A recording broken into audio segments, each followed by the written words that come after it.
와, 이거 국제정세도 골 때리는 일들이 막 벌어지고 있죠. 근데 고려 아연 오늘 하한가 같습니다. 이거 사실 진짜 제가 사지 말라고 이 경영권 분쟁 종목들 너무 뻔하다고 사지 말라고 그렇게 많이 말했죠. 사실은 오늘 하한가 간 이유가 유증 때문이에요. 근데 유증의 규모가 문제가 되는데 총 발행 주식 수의 18%, 현 시간 기준으로 지금 22조 기업이거든요. 엄청난 시가총액이죠. 22조면 이게 주가가 뻥튀기가 돼서 22조가 된 거죠. 그러니 지금 유증을 하면 훨씬 더 이득인 거예요. 사실은 주가가 바닥에 있을 때보다 엄청 고점에 올라갔을 때 유증을 하면 자금 조달 규모가 더 커질 수밖에 없는 거죠. 비율로 가는 거니까. 그런데 더 골 때리는 건 뭐냐면 유증 자금 조달 목적이 채무 상환이래요. 2조 3천억 원을 채무를 상환하겠다. 이거 굉장히 부정적인 거죠. 투자하는 입장에서 말이죠. 그리고 시설 자금의 1350억, 이거는 2조 3천억에서 더 하고 싶은데 예의상 갖다 집어넣은 겁니다. 그러니까 의미가 없어요. 이런 게 회사 자금 상황이 매우 안 좋아서 뭐 투자를 하고 싶고 회사를 뭐 성장시키고 싶은데 그때 유증을 할 수 있죠. 물론 그렇게 긍정적인 의미로 하는 회사는 많지 않지만, 근데 고려 아연은 뭐가 문제냐면 회사의 자금 상황이 안 좋은 회사가 아니에요. 그리고 더 악질적인 게 뭐냐면 주가가 오른 상태에서 유증으로 빼먹었다. 자, 반대로 생각해보죠. 주가가 최근에 경영권 분쟁으로 인해서 주가가 오르지 않았어요. 예를 들면 안 올랐어요. 바닥권에 있어요. 유증할 수 있냐고. 못하죠. 당연히 못하죠. 그렇지 않아도 주가가 인기도 없고 살주는 사람도 없는데 유증하면 어떻게 되겠어요? 더 바닥으로 떨어지겠죠. 그리고 주식이 오르지 않으니까 자금 조달도 그렇게 많이 넉넉하게 되진 않을 거란 말이에요. 굳이 할 필요가 없는 거예요. 그런데 지금은 반대죠. 이 기회를 놓칠 수가 없는 거죠. 그러니까 굉장히 악의적인 거예요. 이게 참 웃긴 게 뭐냐면 이게 사실 그렇잖아요. 이제 뭐 그들의 마음은 알 수가 없지만 우리 회사의 주식이 간만에 사람들에게 굉장히 많이 인기가 많아졌어요. 그럼 이걸 기회로 바탕으로 뭔가 회사를 성장시킬 만한 어떤 비전을 제시하고 주주들에게 주식을 팔지 않도록 그러한 좀 이제 건설적인 부분으로 발전할 수도 있는 거거든요. 사실은 주식이 오르면. 근데 주식이 오르니까 이걸 기회로 삼아서 주주들의 피를 빼먹겠다라고 볼 수밖에 없는 거죠. 냉정하게 얘기하면. 그러면 고려 아연이 재무 상황이 좋은 회사가 아니냐라고 묻는다면 아니, 매출 계속 늘고 있어요. 이거 금값 오르면 매출 늘어나는 회사거든요. 지금 국제 금 가격이 계속 상승하고 있습니다. 제가 봤을 때는 더 상승할 것 같아요. 그렇다면 고려 아연의 매출은 앞으로도 필연적으로 계속 늘 수밖에 없어요. 그렇지 않아도 최근에 고려 아연 매출 추이나 영업이익 부분에서 성장하고 있잖아요. 그러면 유보율, 이 회사가 쌓아놓은 현금 비율을 말하는 건데 비율이 굉장히 높습니다. 이런 회사는 어지간하면 유증을 안 해요. 안 합니다. 왜냐면 가지고 있는 현금이 있는데 뭐하러 유증을 합니까? 그리고 회사 신용도 좋으니까 어떻게 하겠어요? 부채가 있어도 괜찮아요. 영업이익이 적자라면 문제가 있는데 적자도 아니고 벌어들이는 돈도 계속 있단 말이에요. 그러니까 배가 부른 상태예요. 근데 왜 주주들에게 이 피해를 전가시키냐? 이게 중요한 문제인 거죠. 왜 그럴까요?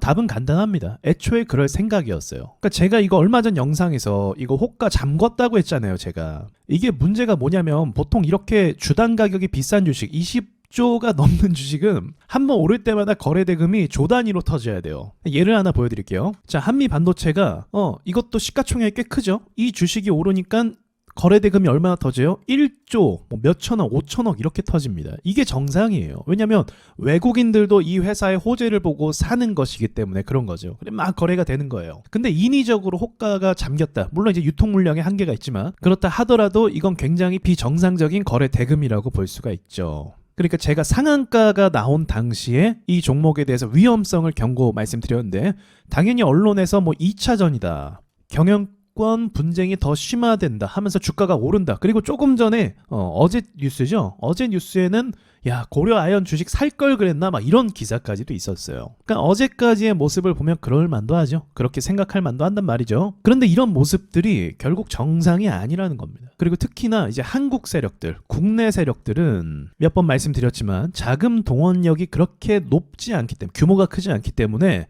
고점에서 받아주고 엠파형으로 다시 반등 나오고 이게 좀 힘들어요. 삼천리도 하한가 나오면서 사건 터지고 쭉 내려갔잖아요. 이미 세력들은 다 팔았다니까요. 그러니까 최근에 고려 아연이 오를 때도 마찬가지예요. 이미 팔 사람은 다 팔았다고 봐요. 저는 상한가 치고 다음 날부터 팔았다고 봅니다. 그리고 개미들의 힘으로도 이 정도는 올릴 수 있어요. 그러니까 제가 그 말씀 드렸잖아요. 이격도가 벌어지고 커지면 사람들이 베팅 금액이 커져요. 이게 사람의 심리거든요. 그리고 롱바디 양봉이 나오면 더더욱 사람들이 많이 매수를 하게 됩니다. 그때 피해자가 굉장히 많아지게 되는 거죠. 그러니까 이거는 예견된 일이었던 거예요, 사실은. 근데 저도 물론 유증을 할 줄 몰랐죠. 이런 골 때리는 상황이 만들어질 줄 몰랐지만 결말은 어쨌든 이렇다는 거죠. 그리고 내용이 무척 안 좋아요. 유증 내용이 뭐 회사를 뭐 성장시키고 그런 게 아니라 그냥 빚을 청산하겠대요. 그러니까 주가도 올라서 수익도 받겠다. 그리고 주가가 올랐으니까 유증을 해도 이게 떨어지는데 그래도 한계가 있을 거 아니에요. 원래 50만 원대 주식이었기 때문에 떨어져봤자 한계가 있단 말이에요. 그러니까 이래나 저래나 이득인 거예요. 근데 만약 50만 원대에서 유증을 하면 어떻게 되겠어요? 30만 원대로 내려가겠죠. 그렇게 되면 자금 조달되는 규모도 그렇게 크지 않겠죠. 그러니까 지금이랑 이전이랑 차원이 틀린 거예요. 자금 조달 계획이 더군다나 부채 청산. 이제 이렇게 피해자가 많아지면 이것도 웃겨요. 피해자가 적으면 조사 안 들어가요. 근데 이제 고려 아연은 뉴스에도 나오고 하다 보니까 이제 투자해서 피해를 받은 사람들이 이제 좀 많을 거예요. 그렇게 되면 어느 정도 조사가 들어갈 거라고 봅니다. 근데 이게 더 악재예요. 이미 세력들은 다 던지고 나왔는데 조사가 들어가면 물린 사람들이 더 손해를 보는 거예요. 왜냐면 조사 들어간다 어쩐다 하면 또 주가가 떨어지게 되잖아요. 회사 규모가 너무 크기 때문에 이 회사가 뭐 문제가 생겨서 뭐 상장 폐직 이런 걱정을 하실 필요는 없는데 이제 주가가 뭐 삼천리처럼 계속 떨어지면서 아무도 매수하지 않는 그런 불상사가 일어날 수 있는 거죠. 고려 아연이란 주식 자체가 인기가 원래 없었어요. 지금 보시면 거래가 발생을 잘 안 합니다. 급등도 잘 하지 않고. 그래서 인기가 없는 주식이기 때문에 이후에도 누군가가 사서 주가가 오른다는 걸 기대하기가 조금 어렵다. 혹시나 기대할 게 있다면 이제 국제 금 가격이 계속 올라서 거기에 대한 수혜를 받는 건데 사실 그런 거에 비하면 또 지금 가격이 선반영을 다 했다고 봐도 과언이 아니죠. 그리고 금값이 계속 상승하는 거, 원자재 가격은 계속 오를 수만은 없어요. 그렇게 되면 산업 전반에 어떤 문제가 발생하기 때문에 가격이 조치가 들어갈 수밖에 없습니다. 개입이 될 수밖에 없어요. 그러니까 그런 것도 호재가 한계가 있다는 거죠. 왜 이런 거를 이렇게 대놓고 이런 짓을 하는데 이거를 왜 진작에 이렇게 조치를 못할까요? 이런 게 시스템의 한계인 것 같아요. 자, 주식 중에 세력주가 아닌 건 없거든요. 근데 이게 성향이 달라요. 해외에 있는 자본 세력은 주가에 개입을 하죠. 올라가기도 해요. 그런데 이렇게 자금력이 없어서 뭐 다시 떨어질 때 뭐 방치하거나 이게 아니라 떨어지면 또 매수를 해요. 본인들이 생각하는 호재가 있다면 너무 높게 올라간 게 아니면. 그래서 이런 하한가나 이런 게 나오지 않아요. 또 재료도 충분히 좋기 때문에 그런 주식에 또 작업을 치죠.